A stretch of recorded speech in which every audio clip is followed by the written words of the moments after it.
Chapter 8 Arrogance Part 3. However, after stroking it for a while, Jiang Chen compelled himself to restrain his hostility. although he was displeased as the leader of a sect, He needed to take more things into consideration, which meant that he couldn't be as impulsive as Jinling. after the fall of the Qinghani sect among the three great sects, The Lanlengjin sect and the Kuzilan sect were quite close. due to the personal relationship between the two leaders, by leading the Yinmengjiang sect alone, He was already in an isolated situation among the three. Han Guangjun, or Alain Wangji, was quite a prestigious cultivator, while his elder brother Zhu Jun, or Alain Shishan, was the leader of the Kuzilan sect. the two brothers had always been on good terms with each other. It was best to not openly dispute with Alain Wangji. Also, Zhang Cheng's sword, Sandu, had never made actual contact with Alain Wangji's sword, Bichin, and it was not yet decidable whose hands would the deer die on. Although he owned the powerful ring, Sidian, a family heirloom of his, Alain Wangji's zither, Wangji, was also known for its abilities. the thing that Jiang Cheng hated the most was to be disadvantageous during a fight. Without complete confidence in his success, he would not consider fighting with Alain Wangji. Jiang Cheng slowly took away his left hand, ceasing to stroke his ring. It seemed as if Alain Wangji was determined to take part in this matter, so it wouldn't help if he continued to play the antagonist. Jiang Cheng made the decision to, for the time being, owe him a favor, And turned around to see Jinling still covering his mouth angrily. Han Guangjun wants to punish you, so just let him do it for this one time. It's not easy for him either, to discipline juniors from other clans. His tone was sarcastic, but it wasn't clear who he was mocking. Alain Wangji never fought to win his way with words. And looked as if he didn't hear anything. Jiang Cheng turned again, his words covered with thorns. Why are you still standing there, waiting for the prey to come and throw itself onto your sword? If today you don't catch the creature hunting Daffin Mountain, Don't come to me ever again. Jinling threw Wei Wuxian a tough look, but was too scared to look at Alain Wangji, the person who had silenced him. He put his sword back into its scabbard, saluted the two seniors, and retreated with the bow in his hand. Alain Siji spoke. Sect leader Jiang, the Kuzilan sect will return. The exact number of spirit-binding nets that had been destroyed. Jiang Cheng sneered. No need. He chose the opposite direction and walked down calmly. The man who had come from the forest followed behind him, pulling a long face because he knew that it'd be impossible to escape a lecture when he returned. After their figures disappeared, Alain Jinji spoke. How could the sect leader Jiang act like this? Only afterward did he remember the Alain clan's rule of not talking behind others' backs. He looked meekly at Han Guangjun and shut his mouth. Alain Siji smiled softly toward Wei Wuxian. Young Master Mo, we meet again. As Wei Wuxian pulled the corners of his mouth, Alain Wangji spoke again. Do your tasks. The command was simplistic and clear, without any fancy vocabulary for decoration. The juniors finally remembered the reason behind why they came to Daffin Mountain. They gathered their thoughts and respectfully waited for further instructions. After a moment, Alain Wangji spoke again. Do what you can. Don't force anything. The voice was deep and alluring. If one was too near, the tip of their heart would tremble. The juniors replied mannerly, afraid to linger for too long, and walked into the depths of the forest. Wei Wuxian thought that, undeniably, Jiang Cheng and Alain Zhan were extremely different from each other. Even their advice for juniors were the complete opposite. While thinking, he suddenly saw Alain Wangji give an almost unnoticeable nod to him. He was quite surprised. Ever since a young age, Alain Wangji had been so prim and proper that it was painful to watch. He had always been solemn and stiff, as if he had never been lively before. He couldn't let a single grain of sand appear in his eyes, which was why he had never approved of Wei Wuxian cultivating the dark path. Alain Siji had probably informed Alain Wangji of his suspicious behavior in Mo Village already. Even so, he had nodded in acknowledgement, probably thanking him for helping out the juniors from the Alain sect. Without thinking, Wei Wuxian immediately returned a salute. When he looked up again, Alain Wangji had already disappeared. After pausing for a second, he turned around to travel down the mountain. No matter what prey haunted Daffin Mountain, he couldn't take it. Wei Wuxian could fight for it against anyone, except for Jinling. Why did it turn out to be Jinling? With so many disciples in the Jin sect, he really didn't expect that the person he met happened to be Jinling. If he knew, he definitely wouldn't mock Jinling for having no mother to teach him. If someone else had said the same words to Jinling, he would teach them about what it means to bring misfortune upon oneself with careless talk. Yet, The person who had said so turned out to be himself. After standing still for a moment, Wei Wuxian raised his hand and gave himself a slap on the face. the slap was both loud and hard, causing his right cheek to sting. Suddenly, shuffling sounds came from a thicket on the side, And Wei Wuxian saw a donkey emerge from within. As he dropped his hand, the donkey actually approached on its own, unlike other times. Wei Wuxian pulled on its long ears and forced a smile. You wanted to save the damsel in distress, but asked me to be the hero to the rescue. The donkey whined, just as a wave of cultivators approached from the bottom of the hill. After the 400 or so spirit-binding nets were destroyed by Alain Wangji's sword, The hesitant cultivators in Buddha's feet all rushed up again. everyone here was probably Jinling's opponent. Wei Wuxian considered for a moment about whether or not to make them retreat again with force. But after thinking about it, he ended up silently walking out of the way, letting them pass. The disciples from different sects, wearing differently colored uniforms, Complained as they walked. Both the Jin sect and the Jiang sect spoil young Master Jin too much. He's still so young, but he's already this arrogant and rude. If they let him have the Lanlingjin sect, who knows what chaos would happen. I don't think we'd even survive. Wei Wuxian slowed his pace. A soft-hearted female cultivator sighed. How can they not spoil him? He lost both his parents at such a young age. Shimlai, that's not how it works. So what if both his parents died? There are tons who lost both of their parents. If everyone acted like him, then what would happen? I'm surprised that Wei Wuxian was cruel enough to harm her. Jinling's mother was Jiang Cheng's elder sister. From birth, the Shiji who brought him up. It really was too bad for Jiang Yanli, bringing up a wolf that bites the owner's hand. Jin Zixuan had it even worse. Just because he had something to do with Wei Wuxian, he ended up like that. Why does Wei Wuxian have something to do with everyone? Indeed. Have you heard him being close? With anyone other than the mad dogs that he raised. His enemies were everywhere, and he did wrong to everyone. Even with Hanguang Jun, they were like fire and water, hating each other. Speaking of it today, if it wasn't for Hanguang Jun, after walking for a while, the gurgling sounds of a running stream came into Wei Wuxian's ears. He didn't hear this when he came up. Wei Wuxian finally realized that he walked the wrong path down the mountain, and onto another one that forked off. Holding the reins of the donkey, he stood beside the running water. The moon could be seen high in the sky, with no branches or leaves on the banks of the stream. Fragments of white reflected over the surface. In the reflection, Wei Wuxian saw a face, ever changing from the flow of the water. He slammed his palm into the water, dissolving the ridiculous features. He lifted his dripping wet palms and wiped away the powder on his face. A handsome, graceful youth appeared in the reflections of the water. He looked as pure as if he had been cleansed by moonlight. With smooth brows, bright eyes, and lips curving slightly upward. Yet, as he lowered his head to stare at himself, the drops of water hanging from his lashes rolled off, as if they were drops of tears. It was a young and unfamiliar face, not the wire-iling patriarch who had overturned the world and killed thousands. Wei Wuxian. After taking a few more looks at this face, Wei Wuxian wiped his face again and rubbed his eyes. He sat beside the stream with a thud. It wasn't as if he couldn't withstand the words of attack. After all,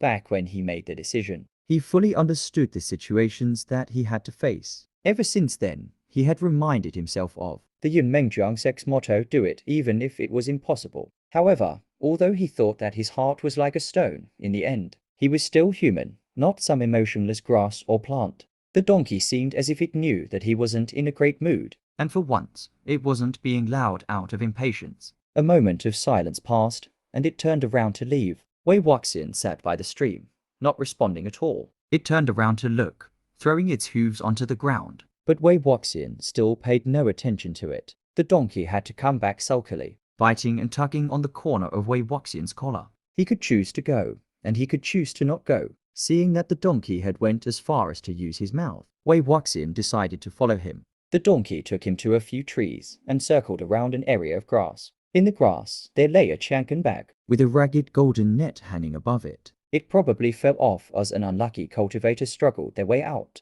Wei Wuxian picked up the bag and opened it. There were quite a few items in it, such as goods of medicinal liquor, talismans, miniature demon-reflecting mirrors, and so on. He fished around for some time and happened to pull out a talisman. Immediately, a ball of fire appeared in his hand. The burning item was a gloom-burning talisman, which, like its name, used dark energy as fuel. It would burn automatically if it made contact with dark energy. The more energy there was, the stronger the flame was. It lit up as soon as it was taken out, meaning that there was a spirit not far away from Wei Wuxian. Seeing the light of the fire, Wei Wuxian held it to detect the spirit's direction, watching attentively. When he turned to the east, the fire weakened. When he turned to the west, the fire suddenly intensified. He walked a few steps toward the direction and saw a white, stooping figure appear under a tree. The talisman had finished burning, and the ashes fell from his fingertips. An old man was sitting with his back to him, speaking in faint murmurs.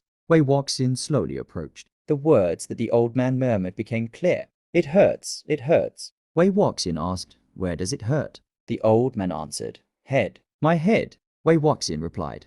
"Let me take a look at it." He walked a few steps to the side of the old man and saw a blooded, large hole on his forehead. This was a ghost, probably killed with a weapon which was smashed onto his head. He was dressed in a burial robe made with fine material and craftsmanship, meaning that he had already been encoffined and buried properly. This wasn't the soul that a living human had lost. However, ghosts like this shouldn't have appeared on Dafan Mountain. Wei Wuxian did not find an explanation to this implausible scenario. Feeling quite worried, he jumped onto the donkey's back, slapped it with a shout, and rode toward the direction of where Jinling came up the mountain. Around the area of the ancient tombs, there were a lot of cultivators who wandered around, in hope of a hare crashing into the tree trunk. Somebody dared to hold a spirit attraction flag, but only attracted a bunch of dark spirits who wept despairingly. Wei Wuxian pulled on the reins, scanned around, and asked in a loud, clear voice, "Excuse me and sorry for the interruption, but where did the young masters from the Jin clan and the Layan clan go?"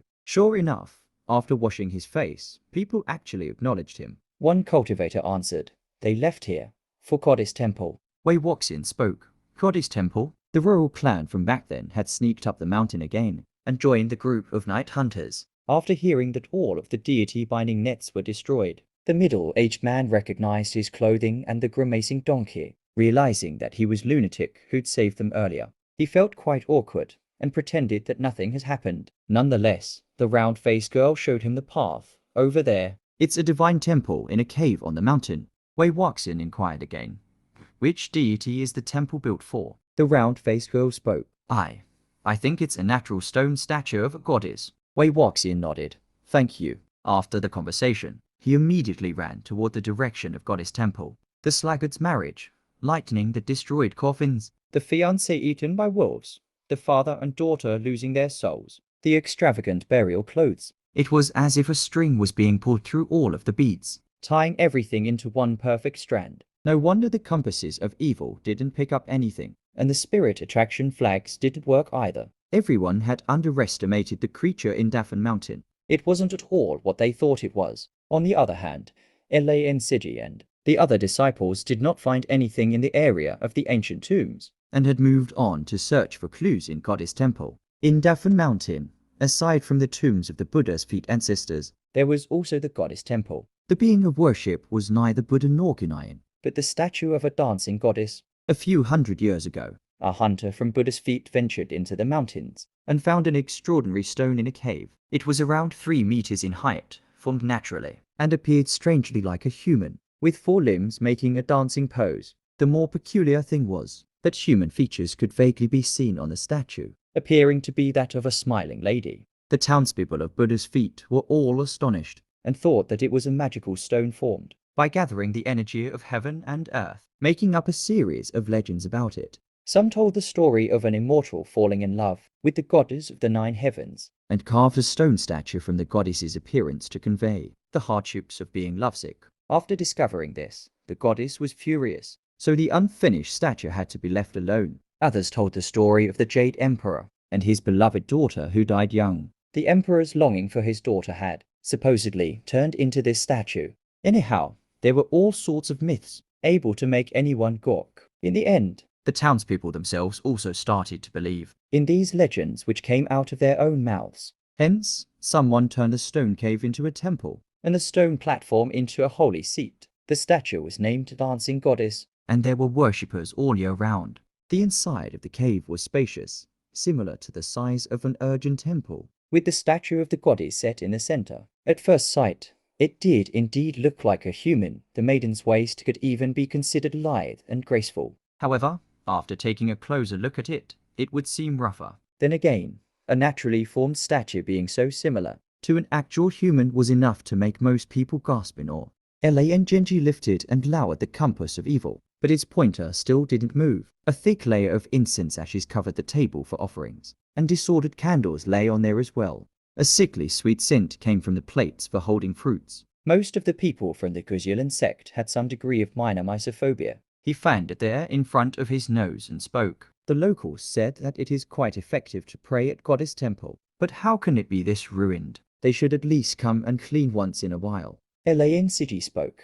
There has already been 7 people who lost their souls. Everyone is saying that lightning has let out a fierce creature from the ancient graves of Buddha's feet. So would anybody dare to come up the mountain? There is no attendance at the temple, and so, naturally, there is nobody to clean the place. A disdainful voice came from outside of the cave. It's only a stupid rock, given the title of a goddess by who knows who, and people dare to put it here, accepting incense and worship. Jinling came inside, with his hands crossed behind his back. The time limit for the silence spell was not long, so his mouth could already open. However, nothing nice came out of that mouth of his. As he looked at the goddess statue and humph, these rural villagers don't work hard when they face difficulties, but instead pray to the Buddha and other things every day. There are thousands and millions of people in the world, but gods and Buddhas are already hands full with their own matters. So who would care about them? Let alone a powerless goddess without status, like this one. If it's really that effective, then I'm gonna pray for the soul-consuming creature in Daffin Mountain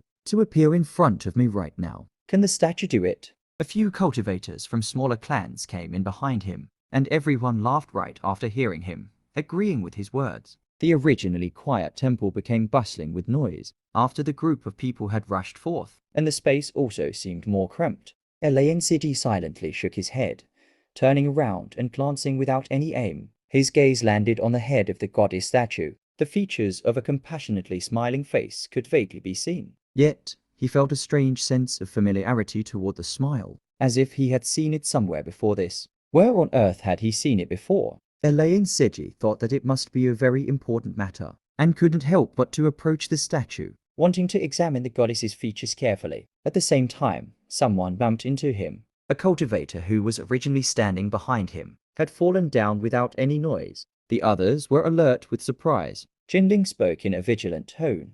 What happened to him? Elaine Siji held his sword and bent down to examine it. There was nothing wrong with the cultivator's breathing, like he had just suddenly fallen asleep. Yet, no matter how hard he was pushed or called, he would not wake up. Elaine Siji stood up.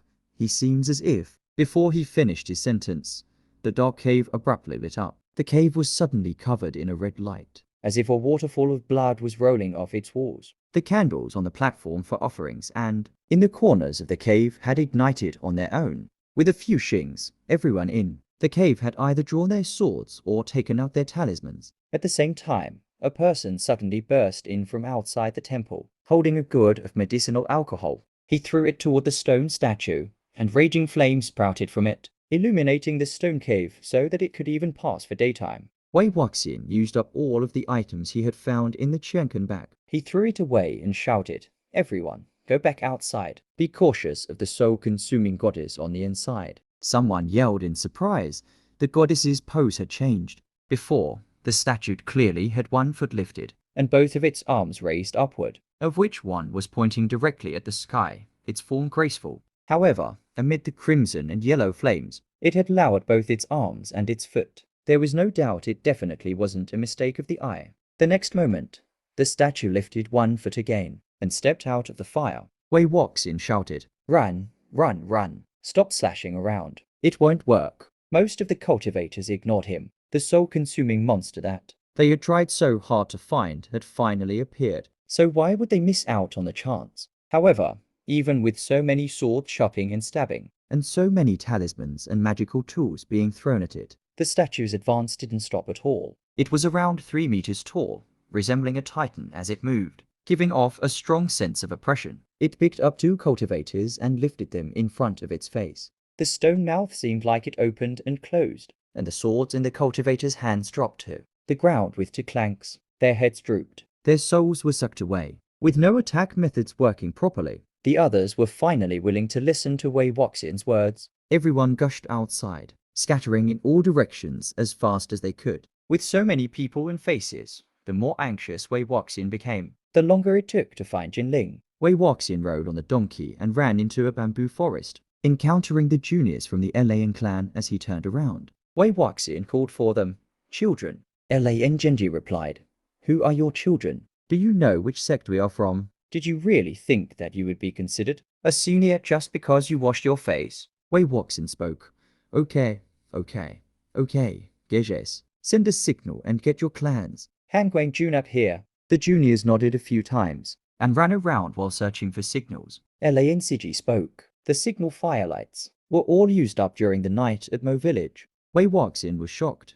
You guys didn't restock afterwards? The signal firelights were usually only needed once in over 800 years. Layan Siji replied bashfully. We forgot. Wei Wuxian tried to scare them. Is this a matter that you should forget about? If Han Guangjun knew about this, he's going to make you sorry. Layan Jinyui's face was pale with terror. It's over. This time, we are gonna be punished to death by Han Guangjun. Wei Wuxian, indeed. He should punish you. Without punishment. You wouldn't remember the next time. Layan Siji.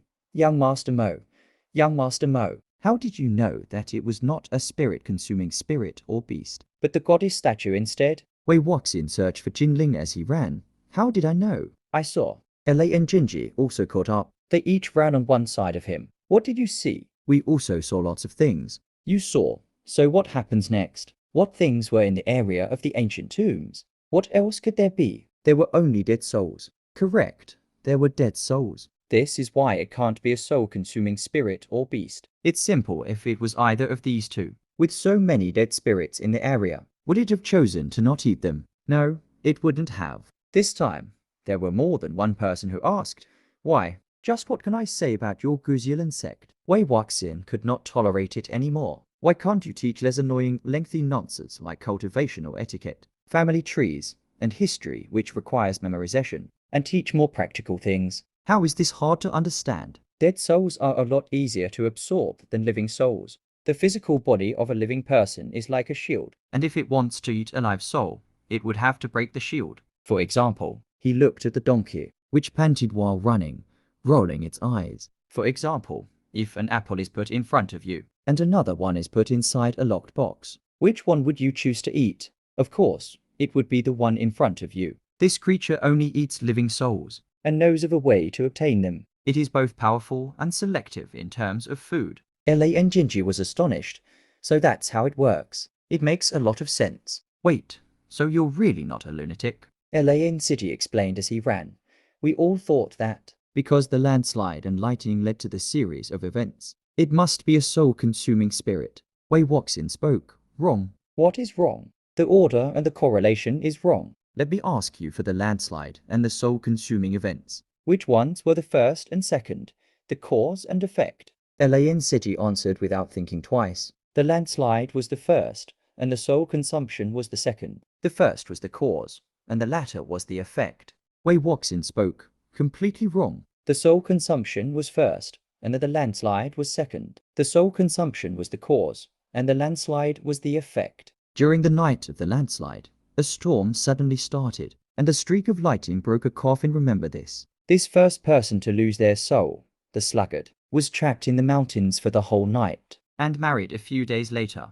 Layan Genji asked, where is it wrong? Wei Wuxian replied, it is all wrong. Where would a good-for-nothing and penniless person obtain the money to form such a grand wedding? The boys were rendered speechless. But it couldn't have been helped, since the Guzilan sect was a sect that did not need to worry about matters of wealth. Wei Wuxian spoke again. Did you take a look at all of the dead souls floating in Daffin Mountain? There was an old man who died from a hit to the head, wearing burial clothes that were made with fine craftsmanship and fabric. With such extravagant burial clothes, his coffin couldn't have been empty, and there must have been a few burial items to protect it. The coffin that was broken by the lightning was most likely his. Yet, the people who came to retrieve the corpse did not find any burial items, which meant that they were definitely taken away by the sluggard, explaining why he suddenly became rich. The sluggard suddenly decided to marry someone after the night of the landslide, so something unusual must have happened during the night. On that evening, there was a harsh storm, and he took cover in the mountain. Where on Daffin Mountain is it possible to take cover from the rain? Goddess Temple. And when most people go into a temple, There is one thing that they would do. Elaine Siji asked, pray? That's right. For example, he would pray for himself to be lucky, To become wealthy, to have enough money to marry, and so on. The goddess fulfilled his wish with the lightning that split open the grave, letting him see the treasures in the coffin. His prayers came true, and, as the sacrifice, The goddess came to him on the evening of his marriage, and took his soul away. Elaine Jinji, all of these are just your guesses, right? Wei Wuxian, yes, they are guesses. But, Following this train of logic, all of the things that happened afterward could be explained. Elaine Siji, how can this explain what happened with the girl, a Yan? Wei Wuxian, great question. You guys probably asked around before you came up the mountain. A Yan had just got engaged during those days. All recently engaged girls will definitely have the same wish. Elaine Jinji was befuddled. What wish? Wei Wuxian replied, none other than something that goes like, I wish my husband would love me and care for me for his whole life. Attracted to only myself. The boys were at a loss. Would a wish like this really be able to be granted? Wei Wuxian held his palms out. It's simple. If her husband's whole life immediately ended, Wouldn't it count as loving only one person for his entire life? Elaine Jinji finally understood and shouted excitedly. Oh, So, the reason behind her husband being eaten. by wolves the day after her engagement was that it was. Highly possible for a Yan to have been to Goddess Temple to pray. Wei Wuxian struck while the iron was still hot. It was hard to say whether He was attacked by a wolf or something else. There is another factor that is unique to a Yan. Why is that? Out of all of the victims, only a Yan's soul returned. How is she different from everyone else? The difference is that she has a relative who also lost his soul. Or in other words, a relative replaced her. Blacksmith Zheng is a Yan's father, Especially one who loved his daughter. so when he saw that his daughter lost her soul, and there were no ways to deal with it, what was the only thing that he could do? This time, Elaine Siji was quick to reply. He could only entrust his hope to the heavens. Therefore, he also went to Goddess Temple to pray. The wish being, I wish my daughter a Yan's soul can be found. Wei Wuxian spoke with a praise. This is why only a Yan's soul came back, and also the reason behind Blacksmith Zheng losing his soul. However, although a Yan's soul was given back, it was still slightly fractured. After her soul returned, She had unconsciously started to imitate. the goddess statue's dance and even its smile. The similarity of the people who lost their souls was that. Most likely, they had all prayed in front of the goddess statue. The prices to pay for their wishes were their souls. The goddess statue was originally just an average rock, which happened to look like a person. Having accepted a few hundred years worth of worship, without any reason. It had gained some powers. Yet, because it was greedy and its thoughts ventured of the wrong path, it had wanted to quickly increase its powers by eating souls. these were souls that it obtained by means of swapping wishes, and could be considered as the voluntarily sacrificed souls of the people who prayed. The two sides had a fair deal, one wish for another, and it seemed to be just and moral. This was why the pointers of the compasses of evil did not move, why the spirit attraction flags did not work, and why the powers of the swords and talismans were all nullified. The creature in Daffin Mountain wasn't any sprite, Demon, ghost, or monster, but a goddess. This was an untitled goddess born from the hundreds of years of incense, using the items used to deal with evil spirits and Beasts to deal with it would be like using fire to distinguish fire. Elaine Jinji shouted loudly, "Wait!" Before this, in the temple, someone's soul was also taken away, but we didn't hear him wish. Wei Wuxian's heart suddenly jumped. He stopped his footsteps. Someone's soul was taken away in the temple. Describe to me everything that happened earlier. Without missing a single word, Elaine Siji repeated the scenario both clearly and quickly. When he heard Junling's talk of, if it's really that effective, then I'm gonna pray for the soul-consuming creature in Daffin Mountain appear in front of me right now. Can the statue do it? Wei Wuxian spoke. How is this not wishing? It most definitely is a wish. The others agreed with Jinling, so it was accepted that they had all wished the same thing. At the time, the soul-consuming goddess was right in front of them, so the wish was granted. Then, it was time to seize the sacrifice. Suddenly, the donkey halted and ran toward the opposite direction. Wei Wuxian was, again, swung off unprepared, but grabbed onto the rope no matter what. However, in the bushes in front of him, there came a noise of chewing, complete with crunches and slurps. An immense figure was crawling in the bush, its huge head on the ground and moving using its stomach. Hearing the noise, it immediately lifted its head. Their eyes met. In the beginning, The soul-consuming goddess's features were vague, and there were only the shapes of eyes, nose, mouth, and ears on its face. but after it had eaten the souls of a few cultivators all at once, it could already form clear features. It was the face of a smiling woman, with blood dripping down the corners of its mouth, munching on an arm that had been torn off. Everyone, following the donkey, ran in the other direction. Lansiji was breaking down. That is not supposed to happen. The Wailing Patriarch had said before that high-level ones eat souls, and only low-level ones eat flesh. Wei Wuxian couldn't help but to comment. Why are you blindly worshipping him? Even his own inventions were a mess. No rules stay the same in all situations. You can think of it as an infant when it lacks teeth. It can only eat congee and soup, but when it grows up, it would, of course, also want to eat meat using its teeth. Her powers had just risen greatly, so naturally she'd want to taste something new. The soul-consuming goddess stood up from the ground. Her body was tall. She used her arms and her legs to dance with uncontrollable excitement, seeming like she was extremely pleased. Out of the blue, an arrow came with a whoosh and pierced her forehead, the arrowhead appearing out of the back of her head. Hearing the sound of the bow's release, Wei Wuxian looked toward its direction. Jinling stood atop a tall hill, not far away, and already had his second feathered arrow on the bow. He pulled to the maximum, and another head-penetrating arrow was released,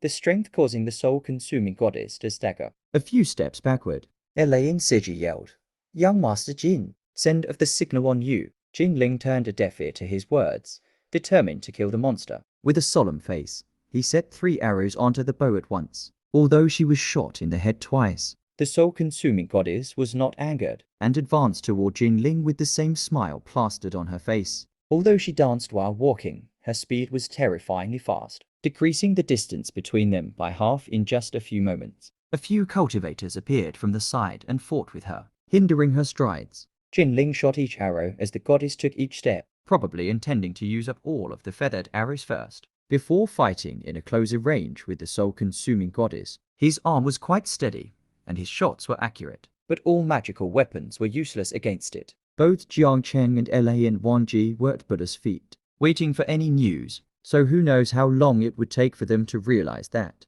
something was wrong and come up here. To extinguish fire, water was needed. Therefore, if magical weapons didn't work, what about dark sorcery? Wei Wuxian unsheathed the sword on Lansij's waist, and chopped off a piece of a thin bamboo, swiftly making it into a flute. He lifted it up in front of his lips and took a deep breath. The shrill timbre of the flute was like an arrow, slicing through the night sky and shooting into the clouds. This should have been a last resort for him. But however, with the situation already like this, it didn't matter what he summoned. It'd be fine as long as the dark energy was strong enough and the killing intent was keen enough, so that it could rip the soul-consuming goddess into pieces. Lansiji was shocked to the point that he couldn't even move. While Jinji covered his ears, "Look at what situation we are in, and you are still playing the flute. It sounds horrible." In the battle, 3 or 4 of the cultivators who were fighting with the soul-consuming goddess had lost their souls. Jinling pulled out his sword. He was already less than 2 zhang away from the soul-consuming goddess. His heart thumped like crazy, and all of the blood in his body went toward his head. If I can't slice off her head with this blow, I will die here. Death it is then. At the same time, from within the forests of Daffin Mountain, a tinkling sound appeared. Tinkle, tinkle, tinkle, tinkle. It was sometimes faster, sometimes slower, sometimes pausing, sometimes continuing. It echoed in the silent woods, resembling the sound of iron chains colliding and being dragged on the ground. It came closer and became louder. For some reason, the sound gave the people an uneasy sense of threat. Even the soul-consuming goddess stopped dancing. It raised its arms, blankly staring into the dark of which the sound came from. Wei Wuxian put away his flute and carefully looked into the direction. The ominous feeling that he felt became stronger and stronger, but because it was willing to come due to the summoning, it would at least be something that listened to him. Then, all of a sudden, the noise stopped. A figure emerged from within the darkness. After having a clear view of the figure and the face, the cultivators' expressions became twisted. Even when facing the goddess statue, that could suck away their souls at any minute. The group did not cower or show any fear, but however, their shouting voices right now were filled with terror that they could not conceal. The Ghost General. It's the Ghost General. It's Wen Yenning. The title of the Ghost General was as infamous as that of the Wailing Patriarchs. Most of the time, the two appeared together. The word only referred one person. The right-hand man of the Wai-Isling Patriarch Wei Yin, who had helped with the tyrant's crimes, stirred up wind and waves, Played the jackal to the tiger. overturned the world with him, and most of all, was a fierce corpse, who should have been turned into ashes a long time ago when Enning, Wen Ning's head was slightly lowered and his arms hung down. as if he was a marionette waiting for the orders of his master. His face was pale and delicate, and could be considered handsome in a melancholy sort of way. However, there were no pupils in his eyes, but only a flat cloud of white, Along with a number of black, cracking lines which climbed up his face from his neck, so the melancholy turned into a frightening gloom. The lower hem and sleeves of his robe were ragged and torn, showing a pair of wrists that were the same ashen shade as his face, with black cuffs and chains on both his wrists and ankles. The tingling sound was produced. When he dragged the iron chains on the ground, if he stopped moving, everything would be silent again. It wasn't hard to guess why all of The cultivators were scared out of their wits. Wei Wuxian wasn't any calmer than any of them either. In fact, the storm in his chest had already crashed over. The top of his head. It wasn't that Wen Enning shouldn't be here, But that Wen Enning shouldn't be in this world at all. He was turned into ashes even before the siege at Luanzheng Hill, hearing the others call Wen Ning's name, Jin Ling's blade, which originally pointed at the direction of the soul-consuming goddess, couldn't help but to turn toward another direction. seeing that he was distracted. The soul-consuming goddess gladly extended her arm and picked him up. As Wei Wuxian saw her opened mouth approaching Jin Ling, He didn't have time to be surprised. He raised the wooden flute again. hands slightly shaking, and therefore, the notes that he played also trembled. Aside from this, the flute was roughly crafted, so the sound produced could be described as coarse. And unpleasant to the ear. With two notes, when Enning started to move, within the blink of an eye, He had already shifted in front of the soul-consuming goddess, when Enning used the side of his palm and gave a blow. the soul-consuming goddess's neck cracked, and although her body didn't move, Her head was twisted around because of the force. She faced the direction of which her back originally faced, but kept on smiling. When Enning gave another blow with his hand, and the soul-consuming goddess's right hand, which was holding Jin Ling, was cleanly cut off. she bowed her head to look at the wrist, which broke off sharply. Instead of turning her head toward the correct direction, Her entire body turned around. so that she was facing Wen Enning with her face and her back.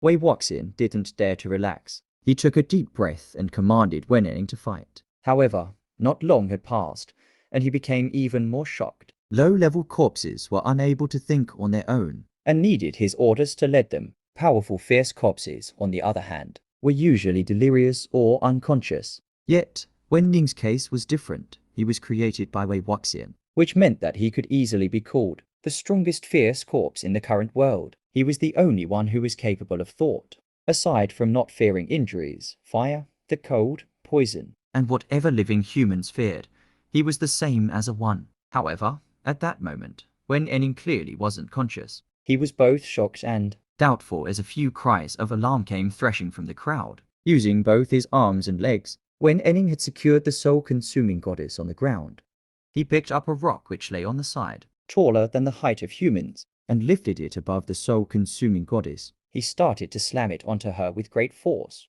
Each strike sounded as loud as thunder. Continuing until the stone body of the soul-consuming goddess was pounded to pieces. Amid the white pile of rocks scattered on the ground, a marble-sized sphere rolled out, radiating a circle of light in the color of snow. It was the core that condensed in the soul-consuming goddess after she devoured the souls of 10 or so living people. If it was brought back and handled carefully, some people who had their souls eaten recently could be restored back to life. However, at the moment, nobody made any effort to pick up the sphere. The blades which were aimed at the soul-consuming bodies all turned around. One cultivator shouted at the top of his lungs, close in on him.